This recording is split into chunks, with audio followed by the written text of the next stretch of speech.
හරි අපි 1985 හත්වැනි ගැටලුවට මේක කියන වී ප්‍රවේගයෙන් ගමන් ගන්න ස්කන්ධ M වූ අණුවක් අංශක 60ක පතන කෝණයකින් පෘෂ්ඨයක සමග ගැටි සමාන කෝණයකින් පරාවර්තනය වේ. හරි. පතන කෝණය අංශක 60යි ඊට සමාන කෝණයකින් පරාවර්තනය වෙනවලු වායුවේ සම්පූර්ණ ගම්‍යතාව වෙනස් වීම. හරි. අපි මේකේ සංරචක කඩා ගන්න ඕනේ ප්‍රවේගී සංරචක. දැන් ප්‍රවේගය තියෙන්නේ මේ දිශාවට. ප්‍රවේගය v ප්‍රවේගයක් කියලා කියන්නේ. v ප්‍රවේගය මේ දිශාවට තියෙන්නේ. එහෙනම් මෙයාගේ සංරචක අපිට කඩා ගන්න පුළුවන් මෙන්න මේ දිශාවට. මේ කෝණය අංශක 60 නිසා මේ කෝණය අංශක 60යි. එතකොට මේකේ සංරචකය ගන්න පුළුවන් v cos 60යි කියලා. මේ පැත්තට සංරචකය ගන්න පුළුවන් v sin 60යි කියලා. v sin 60යි.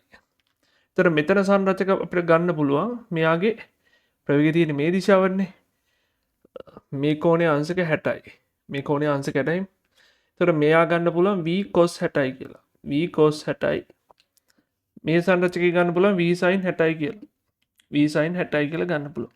දැන් අපිට බැලුවොත් එහෙම සිරස් සංරචකය ඔස්සේ බැලුවොත් සිරස් දිශාව ඔස්සේ බැලුවොත් එහෙම ගම්‍යතාවයේ කිසිදු වෙනසක් වෙලා නැහැ. ඇයි? ස්කන්ධය වෙනස් වෙලත් නැහැ. ප්‍රවේගයේ විශාලත්වය වෙනස් වෙලත් නැහැ. ප්‍රවේගයේ දිශාව වෙනස් වෙලත් නැහැ. ඇයි?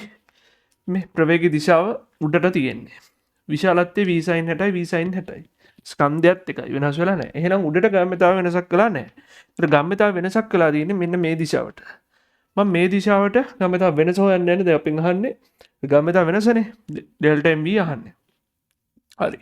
මං සලකනවා මේ දිශාවට අවසාන ගම්‍යතාවය තියෙන්නේ එම දිශාවටමයි mv cos 60 කියන්නේ.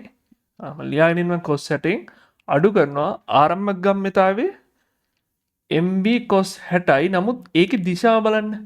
ඒකේ දිශාව තියෙන්නේ මේ පැත්තට. දකුණු පැත්තට. දැන් අපි සමීකරණය ලිව්වේ වම් පැත්තට. දායිශික ගැන හිතන්න ඕනේ.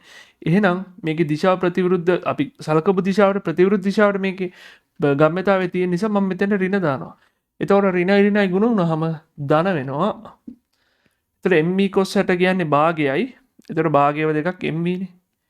mv කියලා උත්තරේ එනවා. දිශාව තියෙන්නේ මේ පැත්තට. හරි. ගම්‍යතාව වෙනස mv වම් පැත්තට දිශාව තියෙන්නේ. හරි.